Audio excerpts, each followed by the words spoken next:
for some people, feeling like sex is removed from a relationship can then get tied to those insecurities. However, like it's been years since I talked about this, but in one of the relationships where this happened, the term that we came up with, just having a term for it kind of helped her feel better about it, was taking friends with benefits, and we called it friends with a full benefits package.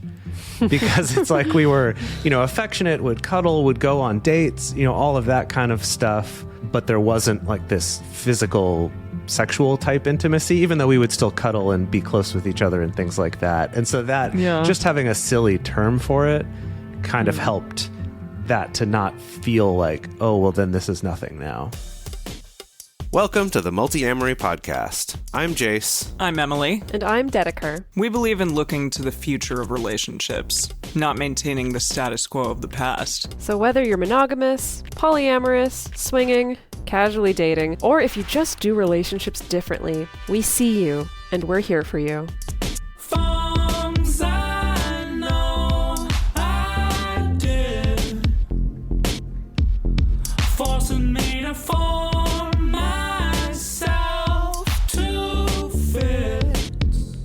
Today, we're covering a wide range of great questions, from trying to stay friends after a breakup to dealing with fading NRE and falling out of love, or creative ways to satisfy your touch needs in long-distance relationships. We love getting to answer your questions on these episodes, so thank you to everyone who submitted these, and we look forward to getting more next month. All right, everyone, let's start off our first question with a little bit of love languages.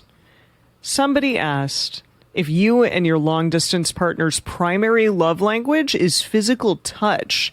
What are some creative ways to help each other meet that need? And they gave this little caveat: by long distance, I mean more than one time zone apart, / in a throuple with an ocean, / seeing each other requires a lot of planning type of long distance. Yeah. I see. Now I'm trying to figure out, is this you alternatingly have these different types of long distance relationship, or do they just mean kind of generally speaking, we're talking far enough apart that it's not like an hour drive, but I can't drive there's down an for the ocean weekend. or a time zone or whatever. Or a time zone, yeah. I think that's what they mean. Okay. By that for sure. Got it. Even a time zone, that's that does take some planning, significant for sure. Unless you live right on that line. But yes, anyway. Okay, right.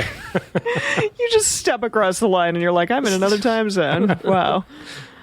No, the very first thing I thought of with this is to kind of create some anticipation for when it is that you are going to actually get to see that person. Like, I can't wait to brush your hair.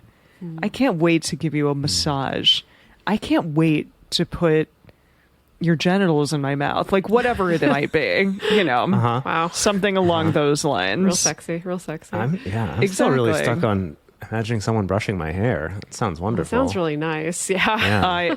I'm not gonna lie, my partner brushes my hair from time to time, and it sounds great. Yeah, it's so great. Yeah. It's so great. So something along those lines. Okay. I don't know, this is a tough one because you don't get that physical touch from another person. And let me tell you, like, after a long period of time when I was in Asia, this didn't happen as much with this contract, but being in Asia, like not having a significant other there for 2.5, 3 months, it was tough. I'm like, somebody please touch me. God. Right. Yeah. Yeah. So I think that there's a whole spectrum of getting other people to touch your partner, and what I mean by that is like on one end of the spectrum is something like, maybe if like, I'll buy you a massage or something, right? Or like something like that, all the way up to the spectrum of like, maybe both or one of you are actually interested in platonic cuddling or going to a cuddle party or things like that, all the way up to like you have other partnerships where you're getting those physical touch needs met as well. And I know it's not the same, right? It's not a one-to-one replacement. It's not like flattening all the relationships and saying, oh, whatever, you have someone to touch and so it's fine, right? Of course, like, you want to touch your partner. There's something particular and juicy about that. But I think it's on that nervous system level of just getting the touch at all, I do think can help to stave off some of those particular feelings. Oh, for sure. You know, that longing. Yeah. I think when it comes to long distance relationships and touch, there's kind of two parts. There's one is if your primary love language is touch, it probably just means you have that need for touch, which goes along with what Dedeker was talking about of finding other ways for that through cuddling or massage or something, just to kind of have your base level needs for touch fulfilled. And same for your partner, encouraging them to do that or offering that to them as a gift or something. But then I think the other part of it is with a love language of physical touch. There's also that this is how I show my affection or how I feel loved. And so that's the one where we have to get a little creative with long distance. And so a couple things that come to mind with this. So one is that I find that sometimes the physical touch can be communicated through sending pictures to each other as well, because it's, you know, our brains see the picture of the person as if they were close to us. And so we get a little bit of that feeling of like the closeness of that intimacy by sharing more pictures, right? Like more selfies, just, you know, basic stuff. Doesn't have to be anything super fancy, but just, hey, you know, thinking of you, maybe recording little short video clips for each other. You know, use an app like Marco Polo or send, you know, video clips through Messenger or however you want to send those, right? Something to get a little bit of that feeling of being close, even if you can't touch. And then the other one that came to mind is consider experimenting with recording like ASMR type stuff for each other. Oh, have you done this for each other? I've not, but it sounds like a fun thing to try. So Is that going to be, does it feel tactile in some way? Well, so that's the idea. For the people who really react to ASMR, they hear certain types of sounds, and it is like a physical sensation that they feel, like a tingling and like, oh gosh, I feel all tingly hearing someone, you know, whispering into a microphone close in their ear. Or, you know, the sound of like crunching clay or cutting a bar of soap, or right. There's like all sorts of different things you can do. And, you know, you record it up real close and, you know, you get that really kind of intimate, close sound to the thing. And so I think the version of this, if you don't have a fancy microphone or professional recording equipment or anything like that, is just recording videos for each other or even just audio where you are very close to your phone that you're recording it on. So that instead of that kind of, oh, hey, I'm recording my Instagram, you know, I'm holding my phone away from me and you got to project your voice a little bit. It's more of that, hey, you know, just want to let you know I was thinking of you and I love cuddling you, and kind of talking about those things, but in this much more close to the microphone, intimate kind of way, might help get some of those feelings of affection you get from physical touch without actually touching. I know for some people, and I think this goes along with the ASMR thing, that for some people, sharing a sensory experience together at the same time or close to the same time or whatever can help some folks. So it could be something like, we're going to take a bath together at the same time, you know, in our separate locations, but like maybe I'll set up my laptop in a dry place and we'll just like chat or like, you know, I don't know, share a glass of wine in the bath or whatever, you know, that it's kind of like we put both of our bodies through the same sensory experience. Or if it's like there's a particular blanket we both have that I'm going to cuddle up in, or you're going to cuddle up in. I'm a big fan of the exchanging articles of clothing that smell like the other person. Definitely. To get a little bit of that, you know, like if you want to sleep in your partner's shirt or cuddle with or stuff like that. Like, you know, of course, none of these are going to be the replacement for the real thing. But I do think these are some of those things, again, that can help to recreate that sense of closeness, maybe recreate some of the sensations that you would be getting, maybe kind of trick your brain a little bit into doing that little bit of, you know, all the good happy chemicals release that it would get if you were actually there being held by your partner. I'm wearing a sweater that I wore a lot when I was with the two of you in Japan. And when I put it on this morning, I was like, it smells like the apartment that we stayed in. And it reminded me of an okay smell. Yeah. No, it was fine. It was distinct. Like, you know, smells are or they trigger a certain part of the brain. And it was very much a thing where I was like, this feels like I'm there again, and that's really cool because that makes you feel closer to the person. I think if there is a distinct scent or something that reminds you of, even if it's not necessarily the person specifically, but a thing that the two of you shared together, a place or a scent that evokes a memory, for example. I love that. Yeah. Okay, let's move on to our next question here. My partner of 4.5 years is leaving me to be monogamous with someone he just met. We want to still be in each other's lives in a meaningful way, but the situation hurts a lot, and a lot of my good old insecurities about not being good enough are coming up. Do you have advice for dealing with these kinds of insecurities and de-escalating a relationship in general? Well, my first reaction right at the get is just like, oof. Yeah. I've been there. Yeah. So painful. We've all been there. Yeah. So painful. Good Lord. Good Lord. I don't know. I mean, based on my own experience, I'm just like, you don't have to be in each other's lives in a meaningful way, at least not right at this very second. I do think that in the non-monogamous community, this isn't necessarily a bad thing, but I do think a lot of us are like, the mark of being a good polyamorous person and being really stable and mature is being able to de-escalate into friendship right away, and we just carry on as though nothing ever changed, and it's great, and it all feels good, and we just love each other so much, and it doesn't matter when, like, it does matter. It does matter. It's okay that a relationship changes, and if you're not ready for it to be a friendship, or you're not ready to be in each other's lives, or if it's too painful to be in each other's lives, it doesn't mean that you're emotionally stunted or emotionally immature or that you're doing the wrong thing. I think this shows up. I know I saw this in my own life even before I knew about non-monogamy. There's that idea of, a really evolved, mature person does just make that transition from we're dating and now we're friends, and that somehow staying friends is better. Or, you've won the game somehow if you're able to do that. And yeah, I've definitely seen myself and many other people put themselves through really struggling to have that relationship that's so different, that feels just constantly unsatisfying or awkward or unsure.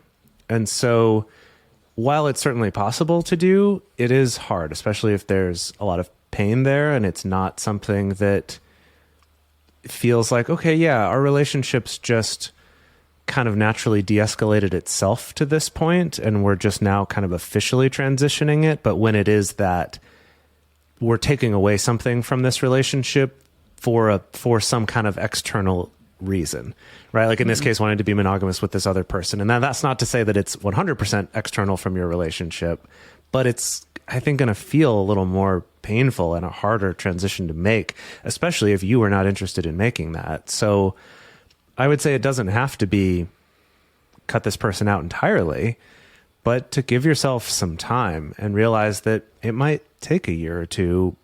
It's not to say you'd never talk to them during that 2 years, but it might take some time to feel comfortable and for that to feel good again. So don't rush to trying to have that be your relationship right away.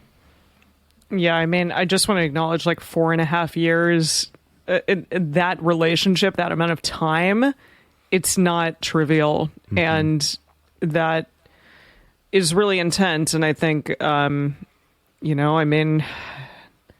I've been maybe on the side of leaving people for monogamy. Maybe the two people I'm talking on a podcast with right now, in essence, but it does, we didn't really have the luxury of truly being separate from one another. But there are pros and cons to that. I think, there's a lot of, we just sort of had to deal with it and figure it out, but maybe that time spent away would have been beneficial and healed wounds faster, perhaps. And there is something to be said for that. So just acknowledge the fact that that's a long period of time to be in a certain state with someone and then be thrust out of it. And there's going to be a lot of emotion there for sure. I wanted to speak to the insecurities part of this question. This person said, I'm having all these old insecurities about not being good enough coming up. And I think that ultimately when it comes to like a breakup or a sudden breakup, that, yeah, of course, we talked about this on the Heartbreak and Recovery episode a while ago, that, you know, the brain really goes into overdrive trying to figure out, why did this happen? How did this happen? Yeah. How can I prevent this from happening again? And it's really easy to drum up those insecurities, right? Of like, oh, I wasn't X, Y, and Z enough. I didn't communicate enough. I didn't try hard enough. I wasn't attractive enough, or I didn't offer these things. You know, a lot of that can come up. And I think that really, though, at the end of the day, you know, the way that someone ends a relationship with you or breaks up with you says more about them than it does about you. And that isn't to say that you should never take any responsibility for the way a relationship ends, or you should never examine that. I just don't think that right now is a good time for examining that, right? You know, so I don't know. I think that it's in a vulnerable time like this, it's good to, you know, surround yourself with people who love you and who care about you. Hopefully people who are willing to like talk you up, but not necessarily have to couple it with like talking down your ex. Sure. You know, especially if there's someone you still want to keep in your life, you know. So people who can just offer you love and who can remind you how badass you are, you know, and just constantly kind of fill you up with that good stuff to help drown out some of those really loud voices of insecurities. And then more of like the analysis of like, how did this happen and what does this mean and does this mean something about me? That can all happen later when you're maybe in a little bit less of an emotionally vulnerable state. I don't want to add insult to injury, but this immediately made me think of, if somebody is in a non-monogamous relationship and then turns to a monogamous relationship, there may be a moment at which that new partner says, I don't want you to be a part of that person's life anymore. And there may be decisions that have to be made by that person, and they may not be the decisions that you necessarily want, meaning that person may decide that they don't want to be a part of your life anymore. And so that is, I think, another part of this, and hopefully that won't be the case, but I guess my mind went to that because we've all definitely been in situations where we've had ultimatums thrown and people saying things like, I don't want that person in your life anymore because they're insecure. Yeah. Right. Yeah. Yeah. That's a good point. That is something to watch out for. But definitely something worth. But that's not about you. It's not about you. That's not your problem. Like it may become your problem, but it's not your fault. And that is something that you could talk to this former partner about. Just if that comes up, to kind of clarify, hey, that seems shitty, right? You know, maybe find a better way to say that, but to say like, hey, that's for your partner to dictate who you're friends with. Yeah. Even if we're respecting your desire to be monogamous with this person, like that seems a little troubling. And if they still decide to just cut you out of their life entirely because of what that person says, I know this sounds harsh and is easier said than done, but then maybe they weren't really a very good friend to begin with, and wouldn't be a very good friend if they're willing to cut you out for the sake of just because someone else told them to.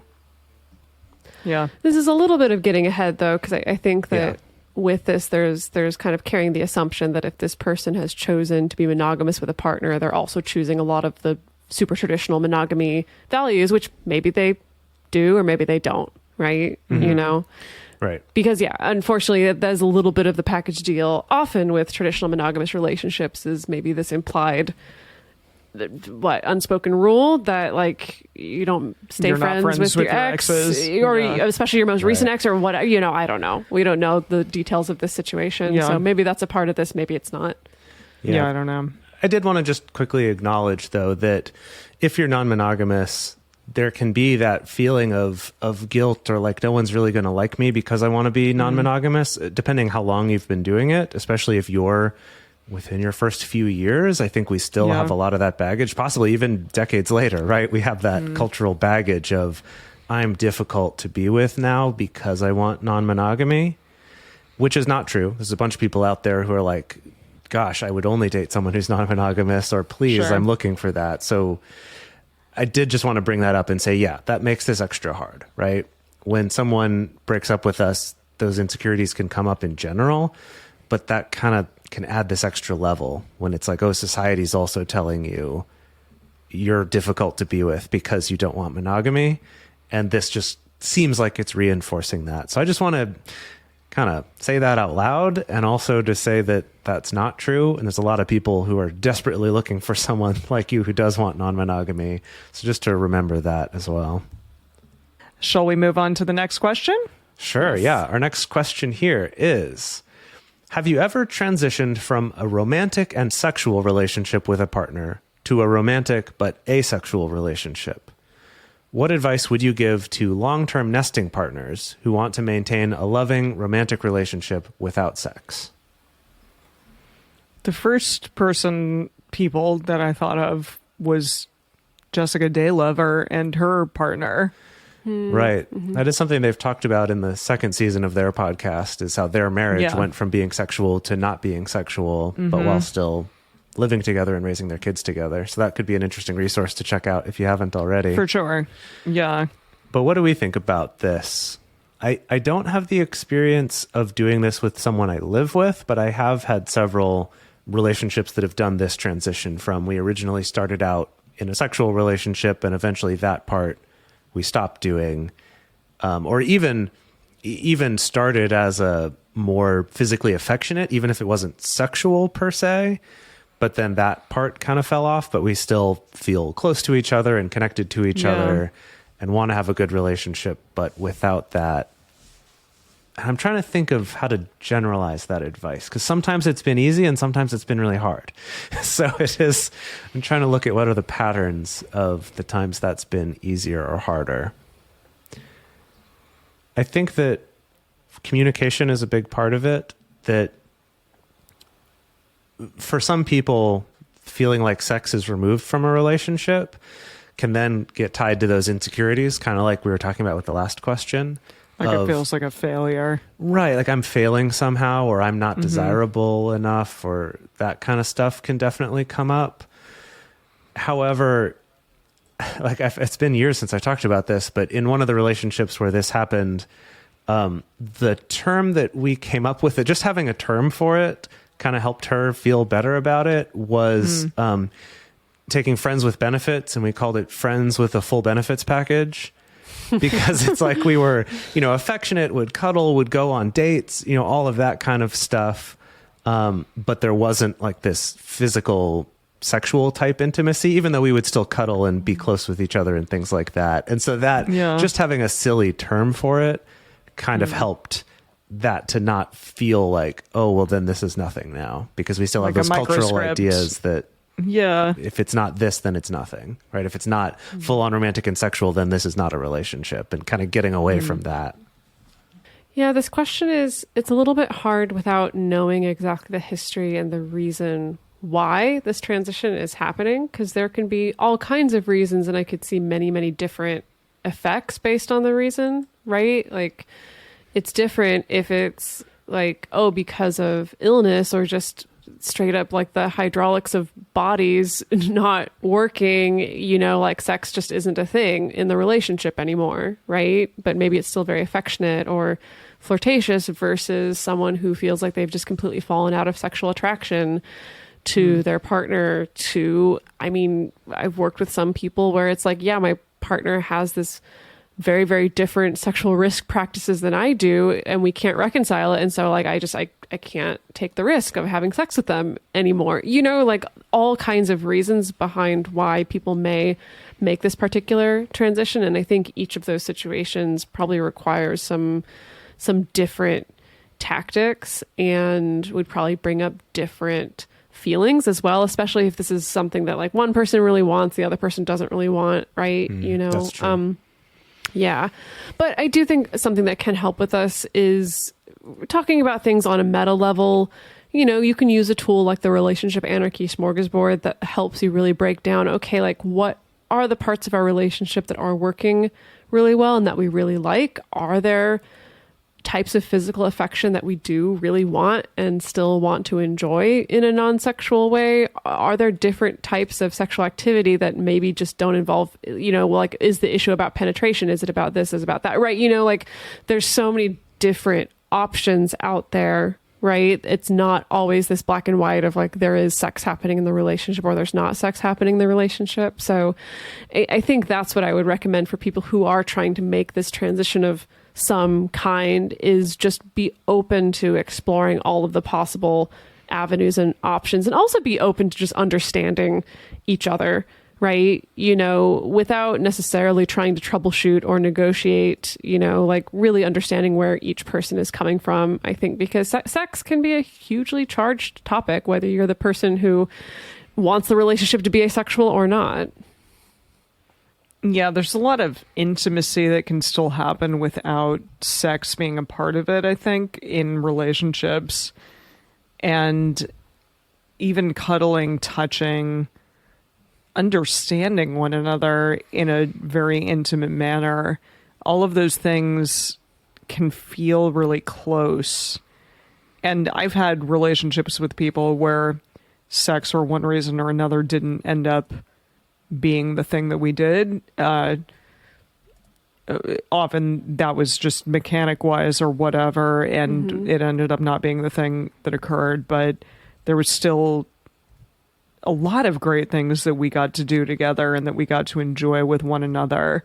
And that was really wonderful. And those relationships still meant a great deal to me. And I think that is so important to acknowledge and understand, that we can have great relationships with people, and sex doesn't need to be the thing that pushes a relationship into one category or another. It can still be romantic, even without, especially penetrative sex being a part of it. So, kissing, cuddling, having a wonderful experience with that person, a deep conversation, all of that is really meaningful. So embrace it, whatever it is that makes the two of you tick, and be together. I would say, to go along with that, to think about what of those things makes your relationship so special. Sure. Because I think for a lot of people, the fact that I have sex with this person is what makes this relationship more special. And that's, culturally, we put all this importance on sex to think that. But I think that maybe why the friends with the full benefits package thing worked out in that relationship was, it was hinting at, this is something special, that it's not, quote, just a friendship. And I know there's all sorts of baggage involved in the way that we label these things and think about them, but that doesn't mean they aren't part of how we think or how we feel. So maybe look at those things Emily was talking about and really together collaborate on, this is what's so cool and unique and special about our relationship, and really leaning into that and enjoying that connection that you have, to show yourselves and maybe everyone else, in a way, like, this is why we're special. It doesn't just have to be because we have sex with each other. We have a couple more questions to get to here, but before we do that, we're going to take a quick break to talk about some ways you can support this show. If you value this information and you love getting this out there into the world for free, then taking a moment to check out our sponsors or to check out our Patreon really does help our show. And for these question and answer episodes, these are all taken from questions submitted by people in our Patreon groups on Discord and Facebook. So definitely go check those out if you're interested, and check out our sponsors right now, because if you visit them, it does directly support our show. Let's continue on with more questions. Here's another one. What are some tips on handling friends and family who have traditional and moralistic ideas about sex and relationships and are shocked and scandalized by polyam norms? I was telling a friend about my wants and hopes about relationships, specifically that I would like to have a nesting partner, but still keep separate bedrooms so that if one of us brought home a guest or another partner, we wouldn't have to worry about kicking someone out of their own bed. And she was scandalized. When I mentioned that I wasn't going out having hookups constantly, she tried to reassure me that she already understood that I'm not that sort of person. Ooh, there's a lot of baggage there. Yikes. Yeah. Yeah. Yeah. Jase, you had maybe not exactly this happened, but I think I did. Geez, when I first started For sure. being non-monogamous, when I had friends, a specific friend, say to me, like, this just doesn't seem like you. This isn't the kind of person that you are. I know who you are, and this isn't who you are. That kind of thing. It's like, wait, what? What does that even mean? And why do we have such a, I guess, idea of what a good and a bad person is, or like a scandalous and not scandalous person is? I don't know. It's really unfortunate, and it's tough to have to go through feeling like you're disappointing a friend or a family member because of the kind of relationship style that you're in. For sure. And that you might have some of your own baggage going on about this, especially if this is new to you, of like your own kind of feelings of guilt or shame that can come up. And that's hard. I was going to say, we could probably do a whole episode just on this topic. And then I checked real quick and we did actually, but it was a long time ago, episode 189. Whoa, way back. 2018 is when that one came out. But was talking about that, about what do you do when friends or family members give you backlash about talking about non-monogamy. So maybe that's something we could revisit in the future. But for now, let's talk about this one a little bit. Man, I always come back to I think it comes down to how much energy you got in that particular moment for that particular conversation, right? Because that's a good point. The piece that's standing out to me is specifically the contrast of what seems very normal to polyamorous folks seeming very shocking and scandalizing. So like this idea of like, oh yeah, if we're able to, we can have separate bedrooms. Yeah. The idea that this doesn't seem terribly controversial, I think, in most non-monogamous spaces. Not that it's a standard practice or anything or something that everybody chooses to do or can do, but yeah, I think a lot of people would be like, oh yeah, that totally makes sense. And then to other people, not quite on the inside, are like, oh my goodness. And so I think it's up to you to decide, do you want to sit down and give the TED Talk on like what tends to be normative, quote unquote, normative practices for people in alternate relationships or values? Like, you can. I don't think it's a bad thing. Like, if you think that your friend is open, you can talk about that. Or do you want to just be like, yeah, well, this is what I want to do, so let's talk about something else now? It can be a battle. Sure. Yeah. Or do you want to open yourself up to having the debate? Do you feel like yourself and this friend or family member are able to have a friendly debate, able to have a disagreement of ideas that doesn't result in a ton of tension? Then maybe that's cool. Maybe you do want to, or maybe this is just going to be a fight that you don't want to have. Right. And you just kind of find a way to politely close the topic without, feeling like you need to shrink yourself and apologize necessarily for like what you want. Right. I think for me, it always comes down to the energy question. I've said this before and I'll say this again. Time is a thing that matters when you are discussing that classic Emily phrase. Time is the thing that matters. No, is a thing that matters when you are discussing how you want to conduct and live your life. All I can say is that I have had conversations with both my mother and one of my best friends about polyamory at one point, and they were like disappointed in me and not all about it and then later on, like years down the road, they were like, wow, like I was in the wrong there. And I'm like, yes you were. Yeah. But it's nice because they understood that finally, and they also realized, hey, all is well, it's all good, and I can still have a great relationship with this person, even if maybe, for in terms of my relationship with my friend, like we didn't talk that much for a couple years because of polyamory. Yeah. And that sucked. I was like best friends with this person, and that was hard, but it was kind of for the best because they had to get their head out of their ass, Yeah. Sure. So allow for that time if you can. Yeah. I think if someone well, I don't know. I mean, doing anything out of the ordinary can trigger weird stuff for people, right? You know, we've all had stuff kick off with friends and family members because the very idea of non-monogamy brings up all their own stuff, right? That makes them really uncomfortable, or it brings up the marriage not valid to you. Yeah, like brings up their How own. am I talking about you? Yeah, brings up their own values that they're projecting onto you about, oh, what that must mean about you, my friend, as a person. If you're doing, you know, like they got their own stuff, right? What do you think about me then? Yeah. And either y'all are able to have those conversations and it's fine, or they can't get over it and it's not fine, or they get over it eventually because they're actually your friend and love you, right? Yeah.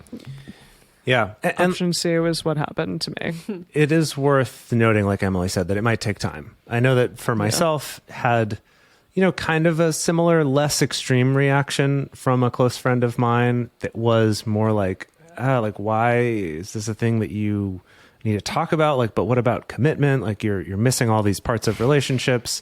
And it didn't cause us to not talk. We just didn't really talk about that very much. And it was kind of a weird, awkward part of our relationship for also probably a couple years. And then at one point he did apologize out of nowhere. I'd kind of, I wasn't even so worried about it, but he was like, hey, you know, back early on, I said some things and I'm sorry about that. Like I've kind of learned more about it since then. And, you know, I am sorry. And I was just like, oh yeah, for sure. No, it's been a great story I've used on the podcast. But exactly. Right. Like, thank you for the podcast fodder. Appreciate it. Totally. I do want to take it back a little bit to the question here and looking back through the question. And so it's about how do we handle these people? Like tips on handling friends and family who are scandalized and kind of freaked out by this. And so I think the thing Dedeker said first is worth really considering for yourself of like, how much energy do you have at any given moment about how much do you want to get into it? That's definitely good to think about to take care of yourself. But then when it does come to how do you handle these people, my advice is to kind of feel out what are the parts that scandalize the most and what are the parts where they seem to have a glimmer of understanding, or at least can get why someone might want that even if they don't. And that could be something very small about just being less codependent. Maybe they're like, oh, they've heard about that and they know, okay, that makes sense. I can get behind that. Is to look for those things and to talk about those and kind of find areas where you do agree, rather than kind of shoving in their face all the stuff that freaks them out and scandalizes them. And while that does suck to feel like you have to hold some of yourself back, or that you maybe can't talk as openly to this friend as you used to be able to for advice or your hopes and desires, one is hopefully it'll get better over time. But two is that you're not going to get anywhere by just trying to force them to confront those things. And you're definitely not going to convince them with logic. Just trying to kind of logic them through. If they're not ready to make that mental shift, that's not going to help. And it's actually probably going to make it worse.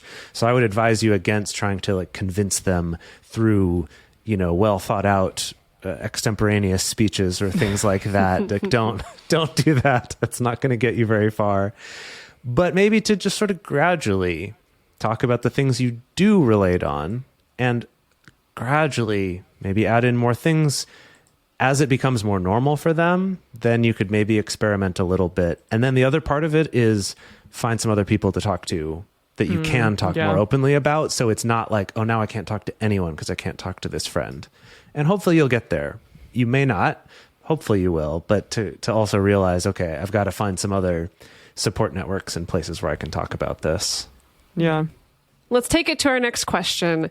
How do you help someone identify what, quote, being in romantic love feels like when they're questioning if that is what they still feel or if they have fallen out of love in a relationship after NRE has faded?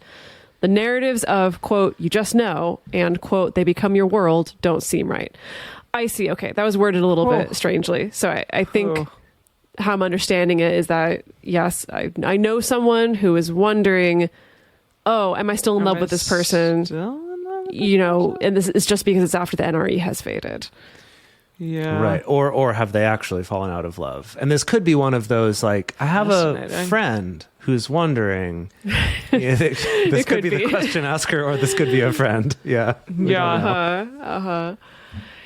Yeah. Okay. Again, this is difficult because we have just so many layers of social conditioning at play here. We have a lot of competing narratives about how love is supposed to feel or how it's supposed to go, coming from all sides, from all ends of the spectrum. Everything from, yes, it should just feel magical and it should just be easy and you should feel great, if not all the time, then most of the time in the relationship, all the way to the opposite side of, yeah, sure, it's great at first and then it's going to be a slog and just every relationship is going to feel like a slog. So just accept that and get over that, And so it is hard. It is hard, I think, to tell the difference there sometimes. Some things to consider here is that when that NRE fades, yeah, there's less of that kind of intensity of how you're going to feel. Yeah. But I think something to look at is, I guess, just how excited do you feel still to be with this person and share your life with them? Because it's possible that it's like, hey, you know what? My excitement about this person has faded. And now that it's fading, I'm kind of realizing, like, I'm kind of meh on sharing my life and my time and my energy with this person. And so maybe it is like this relationship was great and maybe it was a really cool sexual connection, but that's kind of all it was. And as that's fading, maybe this relationship needs to change shape. And maybe it could be something where that's still part of it from time to time, or maybe not. On the other hand, it could be, okay, that's faded, and I have this idea that, real love should just be so exciting and should always feel good. It doesn't, right? Like, no relationship is ever good 100% of the time. And so maybe it is just that, okay, I have to change how I think about this relationship and what I value in this relationship. Right? Of the value doesn't come from the fact that I'm so giddy constantly all the time, but maybe the value comes from the fact that we have some deeper trust, that we have some, more in-jokes and deeper communication we've developed over the course of our relationship. I think that's where I would try to start looking is like, what is it that I'm feeling here? Is it that I'm like, I don't really want to spend my time on this? Or is it just I'm worried because there's not a certain spark that I was told there would be always? Yeah, to kind of build off of that, I would just like look and question the moments of intimacy that the two of you have together. What are the things that you share?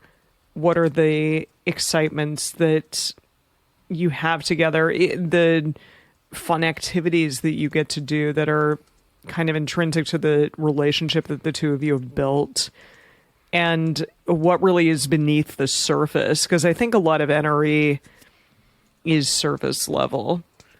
As I don't want to be mean, but like so much of it is just like, I want you to fuck me and I want to and I want to smell you. I want to smell you. I want to have like the feeling of being around you because that's so cool. But that doesn't last. You're absolutely right.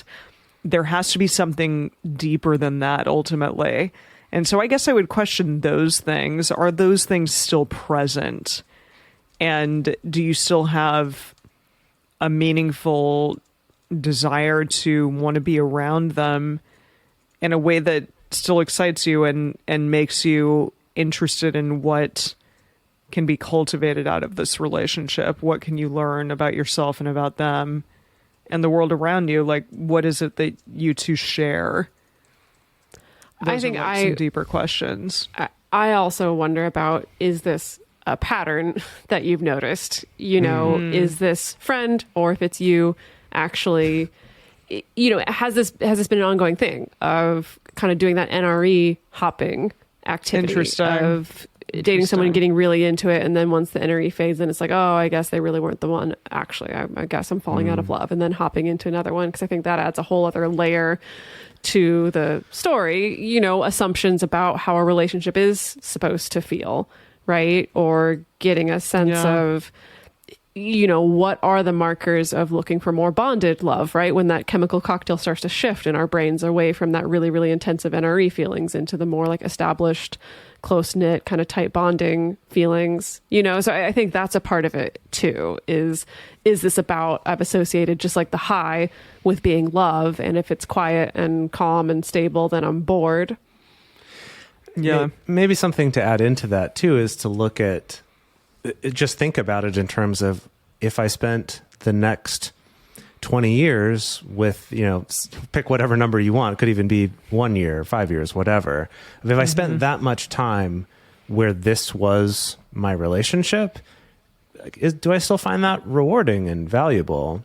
And that also then leads to some of those other questions of, for example, if this is a monogamous relationship right now, and you're thinking, well, gosh, I do value this relationship, but I miss that excitement, or I feel like I still want other sexual variety in my life or something.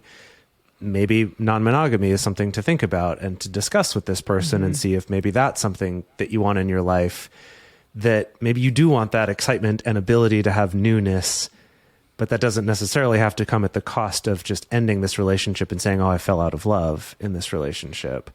Or on the other hand, you might look at that and say, you know what?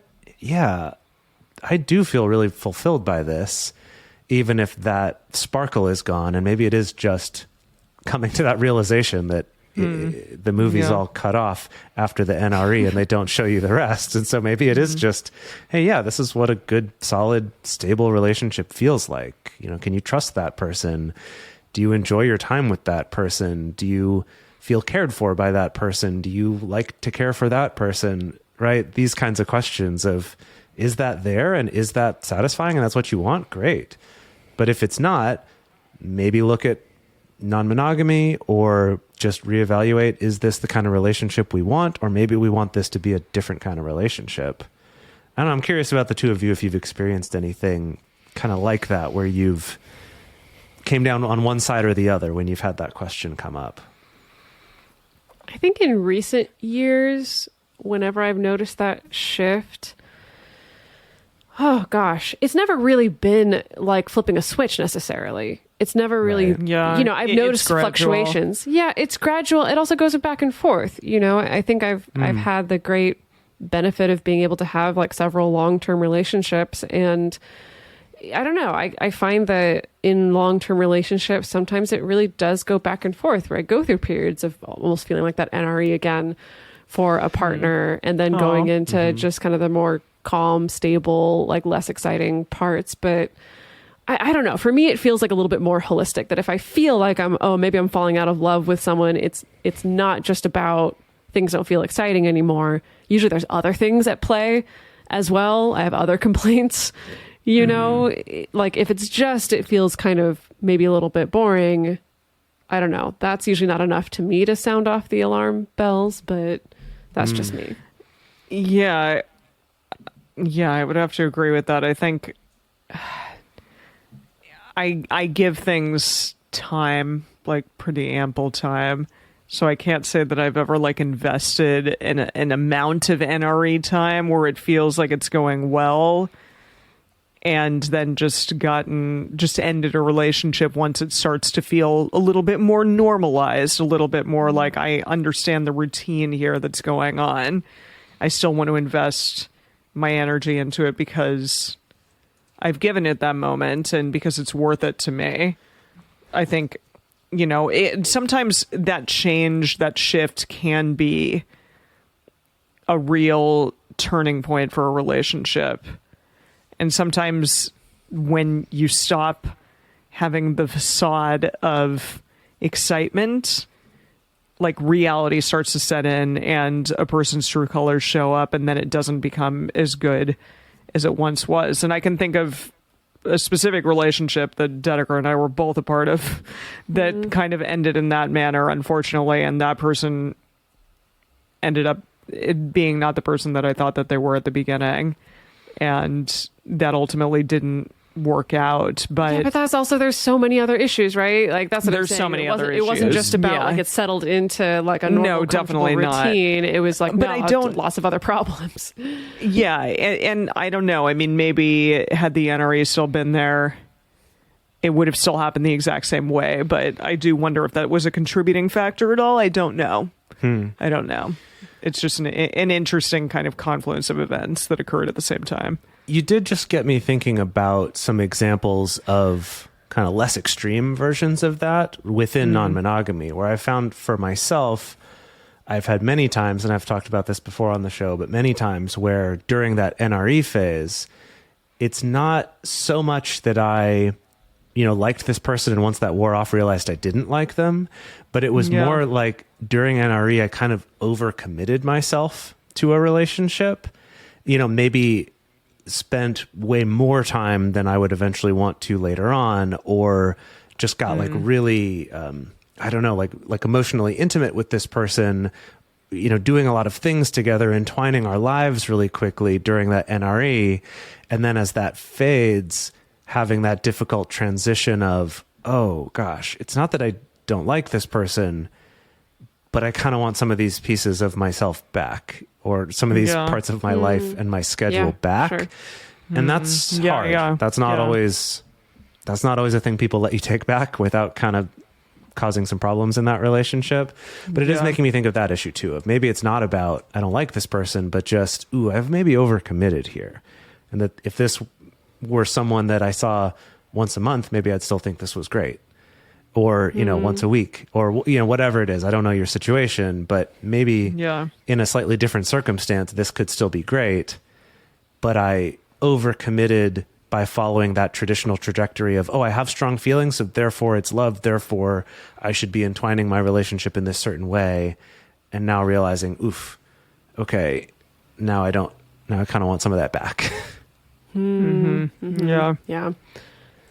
Well, we covered a lot of ground today, and we want to hear from y'all as well. So the question that is going to go up on our Instagram stories this week is, how do you know if it's NRE fading or if it's actually falling out of love? Again, you can go check out our Instagram stories this week to answer that question. Also, the best place to share your thoughts on this episode with other listeners is in our episode discussion channel in our Discord server, or you can also post about it in our private Facebook group. You can get access to these groups and you can join our exclusive community by going to patreon.com/multiamory. In addition, you can share with us publicly on Twitter, Facebook, or Instagram. Multiamory is created and produced by Jase Lindgren, Emily Matlack, and me, Dedeker Winston. Our episodes are edited by Mauricio Balvanera. Our production assistants are Rachel Shenowork and Carson Collins.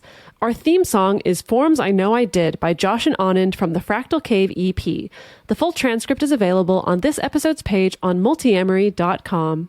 On this episode of the Multiamory podcast, we're back answering listener questions. If you have a question that you want to have us discuss on the show, you can submit your question in one of our monthly question submission posts in our Facebook group and in our Discord, which you can get access to by becoming a patron at patreon.com/multiamory. Of course, we don't have the full context for all of these questions, so we do our best to just discuss these from our personal experiences as well as the experiences that we've heard about from listeners and clients and things like that. But of course, with all of these, when applying them to your own life, you're the one who knows your life best. So take all of this with a grain of salt. Hopefully it gives you some things to think about to help you in your relationships. But we're not telling you the definitive thing that you should do.